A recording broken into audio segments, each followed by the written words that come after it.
গরমে গলদঘর্ম আম আদমি, বিশেষজ্ঞরা বলছেন এখনই রেহাই নেই। বাতাসে জলীয় বাষ্প বেশি থাকায় অস্বস্তি বাড়ছে বহুগুণ, সতর্ক থাকার পরামর্শ দিচ্ছেন তারা। কি গরম, আর পারা যাচ্ছে না। ৮ থেকে ৮০ সবারই নাভিশ্বাস। প্রবল গরমের সঙ্গে গল গল করে বেরোচ্ছে ঘাম, গোদের ওপর বিস্ফোরা আর কাকে বলে। রাত্রেবেলাতেও ঘুম আসছে না, অনেকেই সারা রাত জেগে থাকতে হচ্ছে। প্রচন্ড গরম, এত গরমে কলেজ যেতে হচ্ছে। শরীর খারাপ হয়ে যাচ্ছে, এর মধ্যে বিশেষ করে বাচ্চাদের শরীর খারাপ বেশি হয়ে যাচ্ছে। খুব প্রয়োজন ছাড়া বার হচ্ছি না, তার একটু বৃষ্টির আশায় তো রয়েছি। বিশেষজ্ঞরা বলছেন গরমে শরীরের ক্ষতি হয়, কিন্তু উচ্চ তাপমাত্রার সঙ্গে আর্দ্রতা জুটি বাঁধলে সেই ক্ষতির সম্ভাবনা বেড়ে যায় বহু গুণ। গরমে রক্তের তাপমাত্রা ৯৮.৬ ডিগ্রি ফারেনহাইট ছাড়িয়ে গেলে ঘাম ঝরিয়ে ঠান্ডা হতে চায় শরীর। গরম বাড়লে হার্ট রেট বেড়ে যায় ত্বকের নিচের অংশে রক্ত সঞ্চালন। শরীরের জল ঘামের আকারে বেরিয়ে এসে বাষ্পীভূত হলে কমে দেহের তাপমাত্রা। ১ গ্রাম জলে বাষ্পীভূত হলে হিট এনার্জির পরিমাণ কমে ৫৪০ ক্যালোরি। বাতাসের আর্দ্রতা বেশি হলে ঘাম বাষ্পীভূত হতে পারে না, ফলে কমতে পারে না দেহের তাপমাত্রা। তীব্র গরমের সঙ্গে অসহনীয় আর্দ্রতা অসুস্থ হয়ে পড়ার আশঙ্কা বাড়িয়ে দেয়। ডিহাইড্রেশনে শরীরে সোডিয়াম পটাশিয়ামের ভারসাম্য নষ্ট হয়, ব্লাড প্রেশার বেড়ে গিয়ে যখন তখন ঘটতে পারে বিপত্তি। হিট স্ট্রোকে মৃত্যুর আশঙ্কাও থাকে। Myself, I am a doctor. Okay, yes, sir. তো আপনার কি প্রেসক্রিপশন বলেন, আপনি কি বলেন? Plenty of waters আর যত সম্ভব অ্যাভয়েড করা এই রোদটা অ্যাটলিস্ট। বিশেষজ্ঞরা বলছেন আবহাওয়া যেভাবে বদলে যাচ্ছে তাতে দিনে দিনে গরমের অস্বস্তি আরো বাড়বে।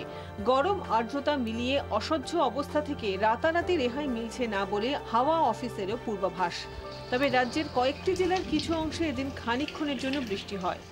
ব্যুরো রিপোর্ট, ২৪ ঘন্টা। দুজন দর্শক অপেক্ষা করছেন, তাদের বক্তব্য শুনে নেব। কৌশিক রায় রয়েছেন, বলুন প্লিজ সংক্ষেপে।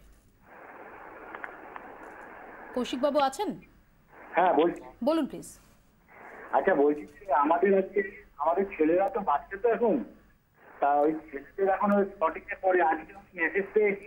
আপনার কথাটা না কেটে যাচ্ছে, স্পষ্ট শোনা যাচ্ছে না, সম্ভবত নেটওয়ার্ক প্রবলেম, মাফ করবেন আমাকে। আরেক দর্শক রয়েছেন দীপঙ্কর সরকার, বলুন প্লিজ। হ্যালো, হ্যাঁ বলুন। হ্যাঁ দিদি ভালো আছে? হ্যাঁ প্লিজ সংক্ষেপে আপনার বক্তব্যটা রাখুন। হ্যালো, হ্যাঁ বলুন। হ্যাঁ বলছি ব্যাপক গরম আছে, ঠিক আছে, গরমে ভীষণ একটা অ্যাক্সিডেন্ট চলেছে, মানে কথাটা স্পষ্ট হচ্ছে, একটু জোরে বলবেন প্লিজ। কিছু কিছু মানে সাপ টাপ বেরোচ্ছে, এই হচ্ছে ব্যাপার, ভীষণ মানে মানে মধ্যে না। বুঝতে পেরেছি, অনেক ধন্যবাদ আপনাকে। সত্যি খুব সমস্যার মুখোমুখি হতে হচ্ছে মানুষজনকে। আমি আপনার কাছে আসবো পুনর্বসুবাবু, যে এই যে অস্বস্তি সূচক বিষয়টা, এটা কি একদম সবার ক্ষেত্রে প্রযোজ্য একই রকমভাবে, নাকি এর মধ্যেও এটা পার্সন টু পার্সন ভ্যারি করে? একটা রেঞ্জ এখানে মেনশন করা আছে, সেটা এখানে দেখানো হয়েছে, কিন্তু এই সহনশীলতাটা কিন্তু মানুষ টু মানুষ ভ্যারি করে। মানে একই গরমে একজন হয়তো হাঁসফাঁস করছে, আরেকজন খুব বেশি তার অসুবিধা হচ্ছে না। এটা ডিপেন্ড করছে তার কতটা সহ্য করতে পারছে, তার কতটা সহনশীলতা রয়েছে।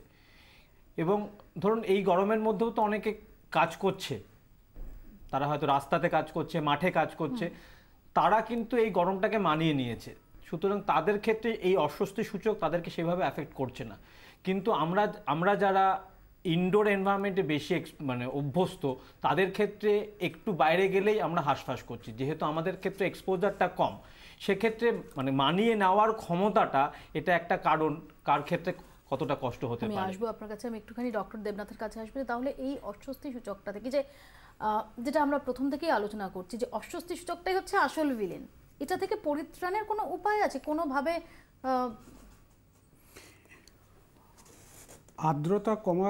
আর্দ্রতা কমলে আমাদের এই অস্বস্তি কম হবে। আর্দ্রতা কমার একমাত্র উপায় হচ্ছে পর্যাপ্ত পরিমাণে বৃষ্টি হওয়া। বর্ষা আসার আগ পর্যন্ত, যেটাকে প্রি মনসুন সিজন বলা হয়, এই আর্দ্রতা কমার আমাদের রাজ্যে, বিশেষ করে দক্ষিণবঙ্গের দিকে কিন্তু কালবৈশাখী দরকার, জোরালো কালবৈশাখী শুধু নয়, জোরালো এবং অনেকটা বিস্তীর্ণ অঞ্চল জুড়ে কালবৈশাখী হয়তো হচ্ছে, যেটা আমি প্রথমেই শুরু করেছিলাম। এবছরের আবহাওয়ার খামখেয়ালিপনা বা কালবৈশাখীর চরিত্র কিন্তু অন্যান্য বৎসর থেকে আলাদা। এখনো পর্যন্ত যা দেখা যাচ্ছে, ঝড় বৃষ্টি তুলনামূলকভাবে শুষ্ক অঞ্চলে অর্থাৎ পশ্চিমাঞ্চলের দিকে কিন্তু বেশি হচ্ছে। বাঁকুড়া, বীরভূম, আসানসোল, দুর্গাপুর। আমার এখানেও একটা প্রশ্ন আছে ডক্টর দেবনাথ। আমরা দেখছি বৃষ্টি হয়ে গেল প্রচুর, বিশেষ করে জেলার দিকে আমরা গত কয়েকদিন একাধিকবার বৃষ্টি দেখেছি। বৃষ্টির পরের দিন সকালে একই রকম অস্বস্তি। ঠিক, সেটা আপনি তার কারণ হচ্ছে একটা নির্দিষ্ট জায়গা পর্যন্ত বৃষ্টি হচ্ছে, যেটা আমি আজকেও হয়েছে, আপনারা দেখিয়েছেন, আমিও বলছি।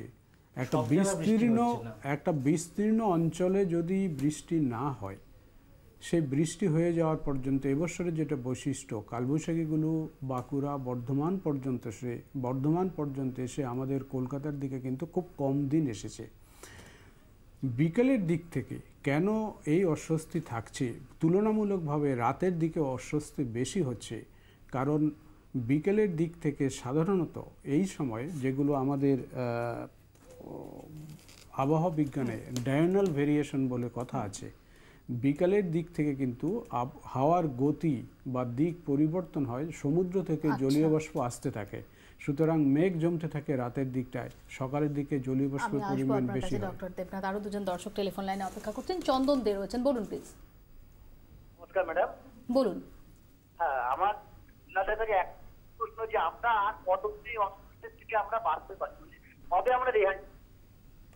ধন্যবাদ। আরেক দর্শক রয়েছেন আমাদের সঙ্গে, নিতাই ভট্টাচার্য, বলুন প্লিজ। হ্যাঁ, নমস্কার, শুভ সন্ধ্যা মৌপিয়া ম্যাডাম। মাননীয় দুজন অতিথিকেও নমস্কার, শুভ সন্ধ্যা জানাই। আমি সোনারপুর থেকে নিতাই ভট্টাচার্য বলছি। আমার প্রশ্ন দেখুন, যেটা গরমে আমি দুটো প্রশ্ন করছি। গরমে থেকে আমার খুব একটু ঘামলে চুলকানি হয়, আর একটা খবর এই যে বৃষ্টি আপনি যেটা বললেন, আর রাতের দিকে কিন্তু আমার অসুস্থ হয় না, সুস্থ হয়। দুপুর পরে বৃষ্টি হলে পরের দিন যদি বৃষ্টিটা হয়, দুপুরে একটা গুমট ভাব, তখন একটা অস্বস্তি। বুঝতে পেরেছি, ধন্যবাদ আপনাকে। বর্ষা আসা অবধি অপেক্ষা করতে হবে, সেটা আমাদের দুই অতিথি বলছেন বারবার। আমি পুনর্বসু বাবুর কাছে খুব সংক্ষেপে যাব। আমরা অনেক দেশে দেখেছি যে ধরা যাক তাপমাত্রা কতটা সেটা বলা হচ্ছে, তার সঙ্গে ফিলস লাইক, যেটা কিছুক্ষণ আগে ডক্টর দেবনাথও বলছিলেন, সেটা মেনশন করা থাকে। আমাদের দেশে এই প্র্যাকটিসটা চালু নেই। তাহলে কি কেউ বাইরে বেরোনোর সময় হয়তো তিনি দেখছেন যে 37 ডিগ্রি সেলসিয়াস, কিন্তু আসলে মনে হতে পারে 42 ডিগ্রি, অতএব আমি বেরোবো কি বেরোবো না। মানে বেরোবার আগে নিজের প্রোটেকশনটা নিজেকে নিতে হবে। কিন্তু আমাদের এখানে ফিলস লাইকটা চালু নেই। না, চালু নেই, এবং এটা হয়তো কারণ আমাদের এখানে করতে গেলে রিজিওনাল লেভেলে এটাকে করতে হবে, এবং সেটা আমার থেকে দেবনাথ বাবু বেটার বলতে পারবেন এরকম কোনো পরিকল্পনা আছে কিনা। খুব সংক্ষেপে আমি ডক্টর দেবনাথকে জিজ্ঞেস করব, যেটা তো হলে একজন বুঝতে পারেন যে বাইরে বেরোলে আসলে ঠিক কি অনুভূতি হবে। না, এটা ঠিক, এটা কিন্তু সার্বজনীন নয়। কারণ হচ্ছে গরম লাগা বা অস্বস্তির মাপকাঠিটা কতটা, তা কিন্তু অনেকগুলো বিষয়ের উপর নির্ভরশীল। একটি হচ্ছে মানুষের সাইকোলজি, দ্বিতীয় হচ্ছে মেটাবলিজম। প্রত্যেক মানুষের মেটাবলিজম আলাদা। মেটাবলিজমের সাথে যে হিট রিলিজ হয়, এনার্জি থেকে যে হিট আমাদের শরীর পায়, এটা হচ্ছে একটা।